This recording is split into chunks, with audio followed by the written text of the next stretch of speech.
Hey there, this is Lori from Rideshare Silver. I'm doing a quick video to share what I wish I had known before I started driving for Uber and Lyft. So let's get right to it.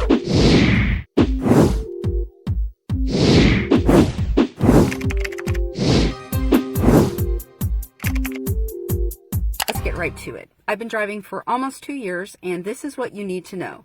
You need to sign up with another driver's referral code, and the reason you do that is the only way that you're going to qualify to get the sign-up bonus that both Lyft and Uber offers.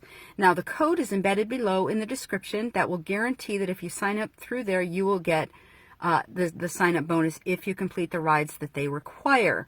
Now, the bonus is not based on the actual code. It's based on where you are going to be driving. That decides how much your bonus is going to be. And as soon as you go in and sign up, they'll tell you exactly what that bonus is and what the requirements are. Number 2, you need to sign up for both Uber and Lyft and drive for both of them, but you only need to sign up for one at a time. And the reason you do that is because of the sign-up bonus. They require that you do a certain amount of rides within a certain amount of time. So you want to sign up for the first, knock out all those rides, guarantee that you get that bonus, then sign up for the second, knock out all those rides and get your bonus. Otherwise, if you sign up for both, you're going to be working really hard to try to complete all those rides within the same time frame. So stagger your sign-up.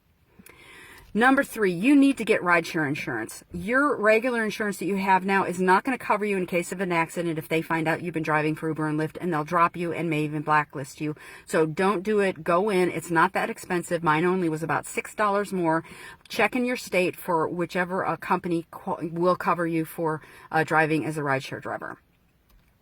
You are an independent contractor. So that means at the end of the year, Lyft and Uber are going to give you a 1099. That's one of the reasons why when you sign up, they ask for your social security number, because they need to pay you and they need to issue you a 1099 at the end of the year.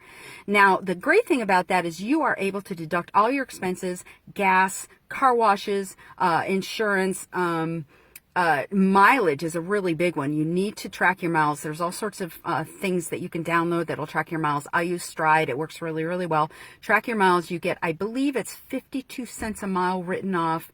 I know the year just changed, so it's changed, but it's 52 to 54 cents. So be sure to keep that. Keep all your receipts. You can write off even if you give out like gum or water to your passengers. So keep your receipts. You're a business. You've got to treat it that way. Okay, so one of the most important things that you need to do once you start driving, you need to keep your car clean, odor-free, and empty. A lot of your rides are going to be to the airport if you're close to an airport, and a lot of people have a lot of baggage, so you need to they just need to feel comfortable, be able to get as much as they can. I always keep my car empty, and sometimes it's a huge push to get maybe 2 or 3 people going to the airport with all their luggage in it, so you've got to just be really clean. Really clear. You keep that car really, really clean. I've lost the numbers. Let's just keep going. You don't have to accept every single ride that you get. Some rides you might get are like 20 minutes away. You don't have to accept those. Frequently, there's people that are closer. You can refuse to pick that up, and the way you do it is you just ignore the call. The next thing you need to know is that you need to keep a good rating for both Uber and Lyft. You have to have a 4.7 or better to avoid deactivation.